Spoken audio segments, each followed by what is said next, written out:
Election কমিশনের নিরপেক্ষতা যখন প্রশ্নের মুখে, তখন তো মানুষের স্বার্থেই তো হাইকোর্ট বা সুপ্রিম কোর্টে যেতে হবে। এবং আজকে 75-76 বছর হয়ে গেল ভারতের গণতন্ত্রের, এতদিন পর্যন্ত ইলেকশন কমিশনের দিকে কেউ আঙুল তুলে বলতে পারেনি যে এরা নিরপেক্ষ নয়। আজকে সবাই মনে করছে এরা হচ্ছে বিজেপির পকেটের লোক। তার কি উত্তর দেবেন শ্রমিক বাবু? যে একটা পার্টির হয়ে কাজ করছে ইলেকশন কমিশন, আর সেই পার্টি আবার ইলেকশন কমিশনকে ডিফেন্ড করছে।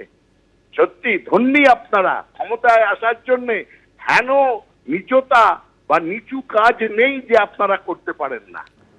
গণনা নিয়ে মামলা করতে কপিল সিব্বালদের কত টাকা দেওয়া হয়েছে, মানুষের দেওয়া করের টাকা কত খরচ হলো, ক্ষমতায় এলে 7 দিনের মধ্যেই তা আমরা জানাবো বললেন বিজেপি রাজ্য সভাপতি শ্রমিক Bhattacharya.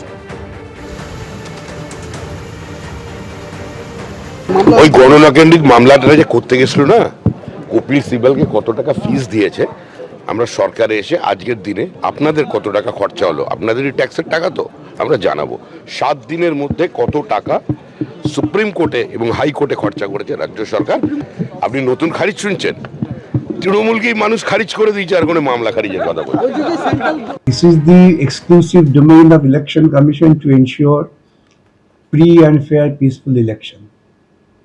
Now, the Election Commission will have to take a call whom they will engage. Particularly, they will engage the government officials. It doesn't mean that only state government officials. Therefore, they have engaged the central government officials.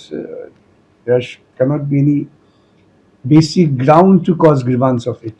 In any way, now the court has directed that the court will not interfere within the exclusive domain of election commission.